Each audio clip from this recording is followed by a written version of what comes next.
Home was supposed to feel the same. That was the thought I carried with me the entire journey back. The same cracked walls, the same wooden gate that creaked in protest, the same faint smell of dust and spices mixed together like a memory that refused to fade. I told myself nothing had changed, that no matter how long I stayed away, some things were permanent. I was wrong the moment I stepped inside. My mother opened the door, and for a second, her face lit up the way I remembered. But it didn't last. The warmth in her eyes flickered, replaced by something I couldn't quite understand. She hugged me, but it felt careful, like she was holding back. "You've gotten thinner," she said, forcing a smile. "And you've started worrying more." I replied lightly, trying to bring back the old rhythm between us. But it didn't come back. My father was sitting in the living room, exactly where he always used to be. Newspaper in hand, glasses slightly slipping down his nose. He looked up, nodded, and said, "You're here." That was it. No pride, no questions, no teasing remarks about how long I'd been gone. Just a "you're here." Something inside me shifted, just slightly. I ignored it. The first day passed in a strange blur. My mother cooked all my favorite dishes, but she barely sat down to eat with me. My father asked about work, but only in short, distant questions, as if he was fulfilling some obligation rather than showing interest. Every time I tried to stretch the conversation, it snapped back into silence. That night, I lay awake staring at the ceiling, listening to the quiet hum of the fan. It was the same ceiling I used to look at as a child, dreaming about leaving this place and building something bigger. Now I was back, and somehow it didn't feel like home anymore. Over the next few days, the feeling only grew stronger.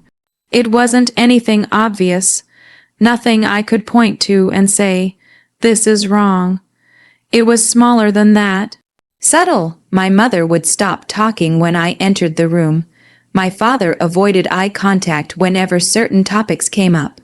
Once, I heard them whispering late at night, their voices tense and hurried. But the moment I stepped closer, everything went silent. I told myself I was imagining things, but deep down, I knew I wasn't. On the fourth day, I decided to clean my old room. It had been untouched for years, and I needed something to distract myself from the growing unease. I opened drawers filled with old notebooks, broken pens, and pieces of a life I had once lived. Each item carried a memory, simpler days, easier laughter. Then I reached the bottom drawer, the one I rarely opened, even back then. Inside, there used to be a small folder. Brown, slightly worn at the edges, it contained the papers my grandfather had given me before he passed away. I froze. The folder wasn't there. At first, I thought I had misplaced it. Maybe I moved it somewhere else years ago. Maybe my parents had kept it safe, but something about the emptiness of that drawer felt deliberate.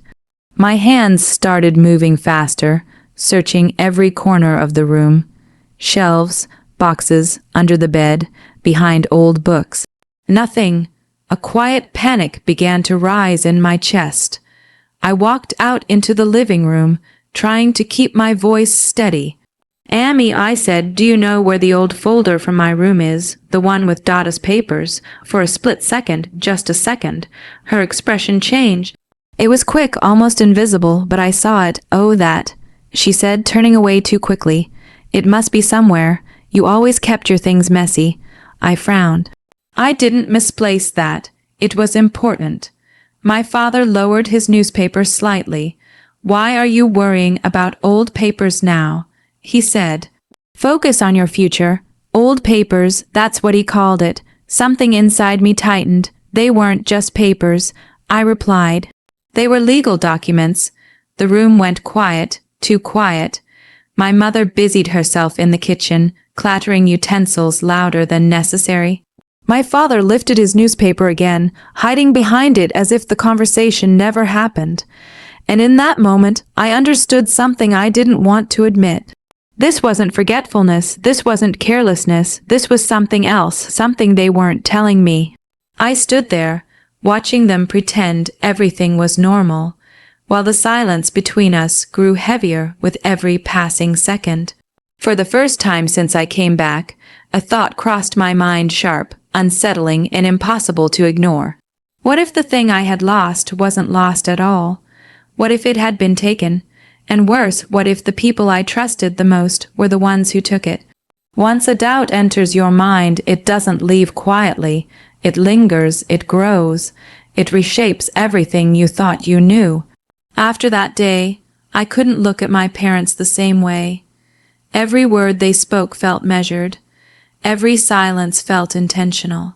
It was as if I had stepped into a version of my home where truth had been quietly replaced with something else, something fragile and false. I tried to ignore it. For 2 days I said nothing. I told myself there had to be a reasonable explanation. Maybe they had moved the documents somewhere safe. Maybe they were planning to tell me, but didn't know how. But the more I waited, the clearer it became they weren't going to tell me anything. On the third night, I couldn't take it anymore.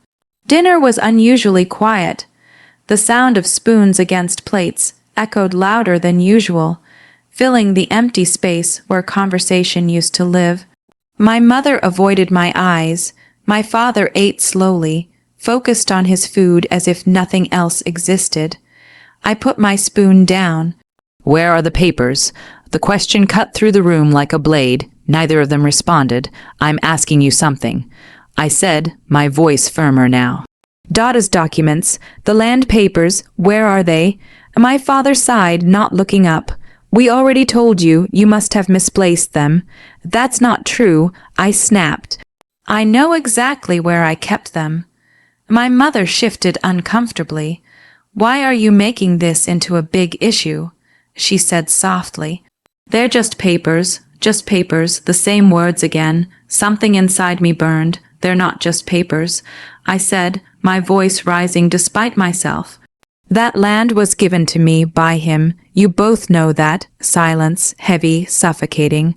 I looked from one to the other, waiting for someone, anyone, to meet my eyes.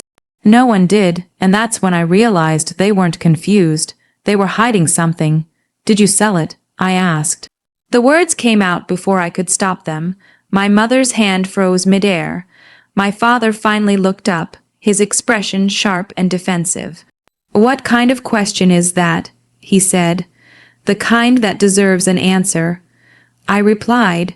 For a moment, it felt like the room itself held its breath. Then my father leaned back in his chair, his jaw tightening. "Watch your tone," he said coldly. "Then tell me the truth." My voice didn't shake this time. That surprised even me. My mother's eyes filled with tears, but she still said nothing. She looked at my father, as if silently asking him to handle it. And he did, but not the way I expected. "Yes," he said, just one word, simple, flat, final. It felt like the ground disappeared beneath me. "You sold it," I repeated, my voice barely above a whisper. "We had to," he replied, his tone already shifting into justification. "There were expenses, responsibilities, things you wouldn't understand." I wouldn't understand. I let out a hollow laugh. "It was mine. It was this family's," he corrected sharply. "Don't forget that." "No," I said, shaking my head. "Dada gave it to me, not to you, to me." "And who raised you?" he shot back. "Who paid for your education, your life? Everything you are is because of us." The words hit hard, but not in the way he intended. They didn't make me feel guilty. They made me feel small. Reduced, like everything I had ever been given came with a hidden price tag. "So that's it," I said slowly. "You think you had the right to sell it without even telling me." "We did what was necessary," he replied, his voice hardening. "Your sister's marriage wasn't going to pay for itself. This house needed repairs. Life isn't as simple as your ideals. And honesty," I asked, "was that too expensive too?" That landed. I saw it in the way his expression faltered, just for a second. But he recovered quickly. "You're being dramatic," he said dismissively. "We were going to tell you eventually."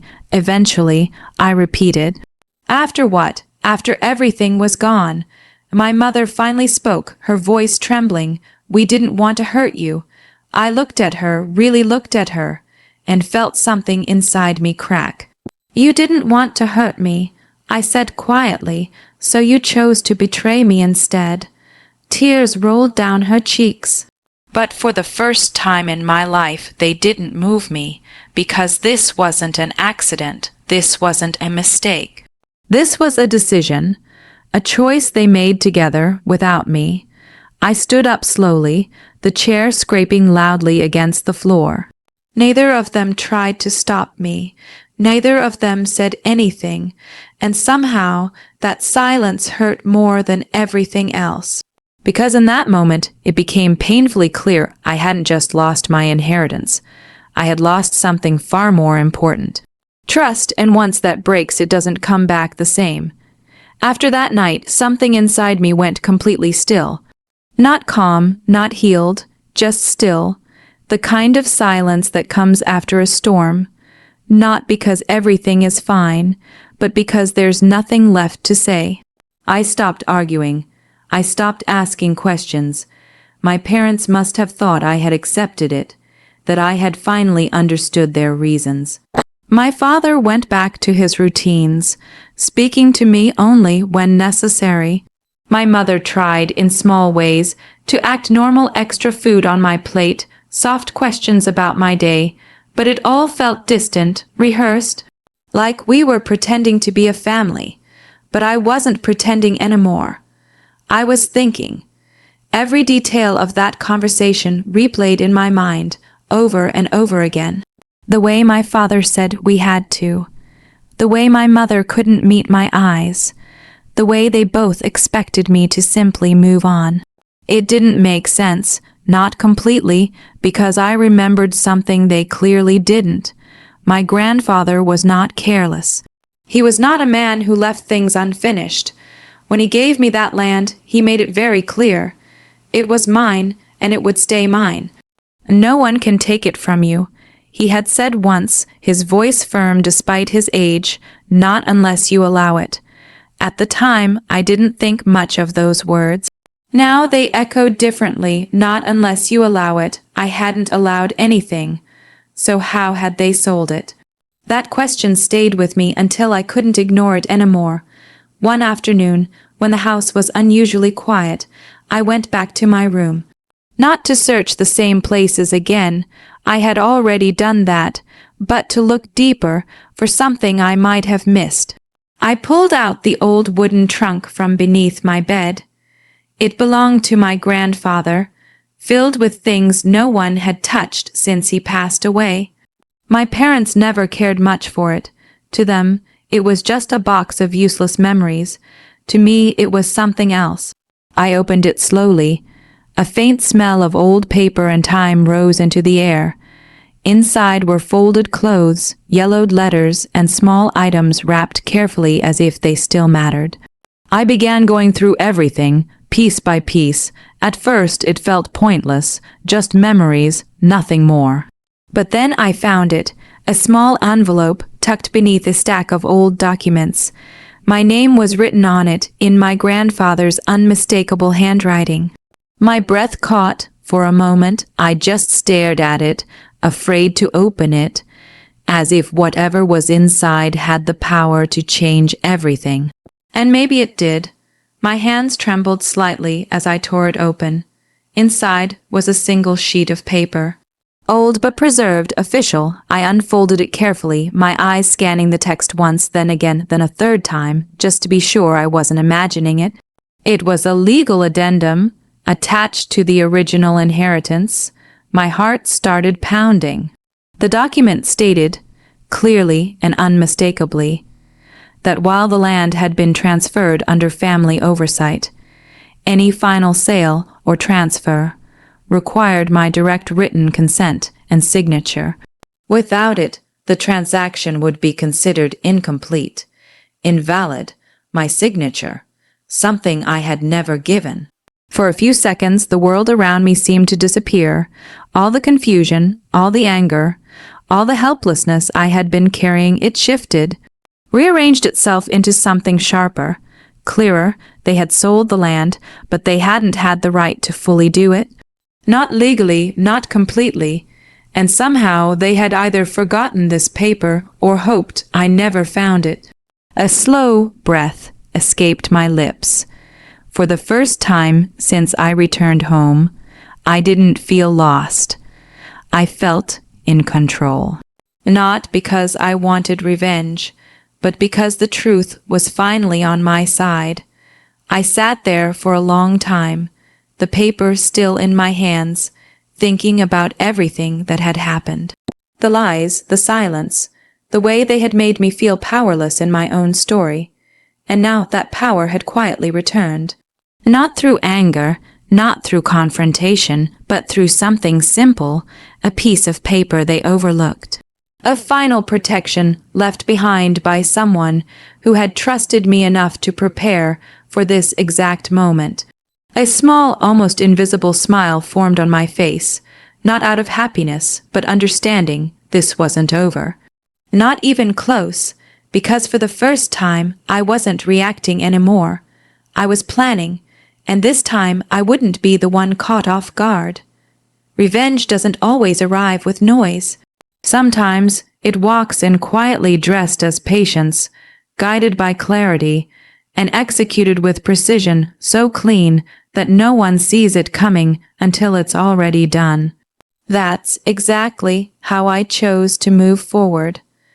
I didn't confront my parents again after finding the document. Not immediately. There was no shouting, no accusations, no emotional outbursts. That version of me, the one who needed answers, who needed honesty, had already been ignored.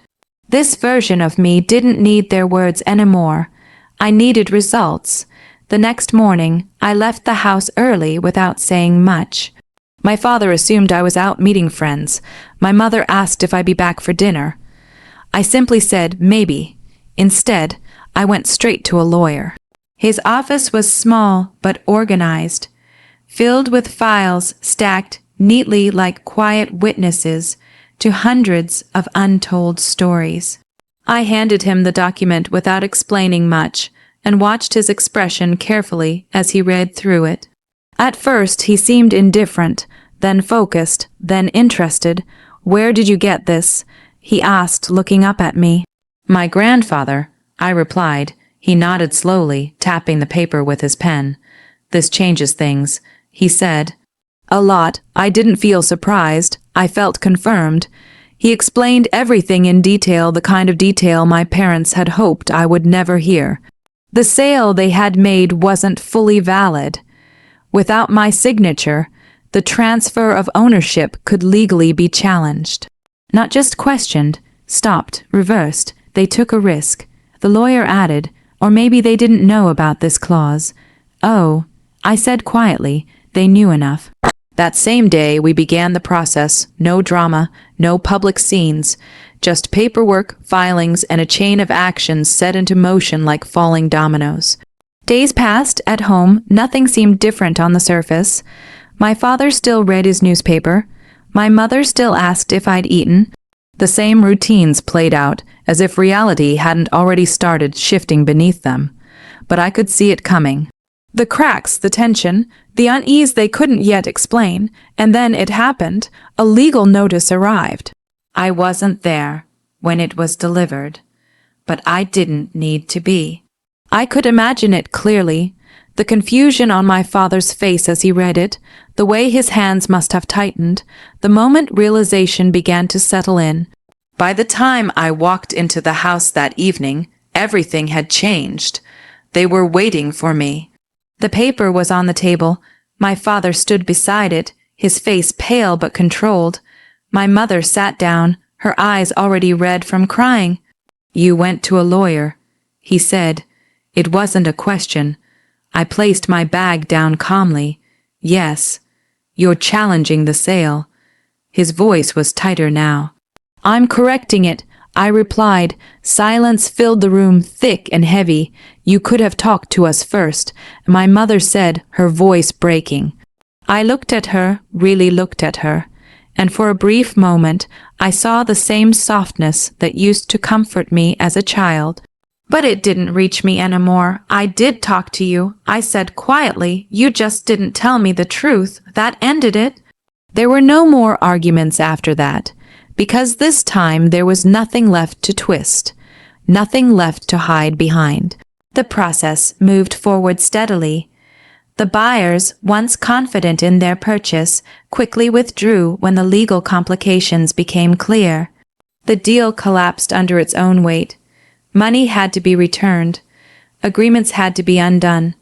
And for the first time, my parents were the ones caught in a situation they couldn't control. I didn't celebrate. I didn't feel victorious in the way people imagine revenge to feel.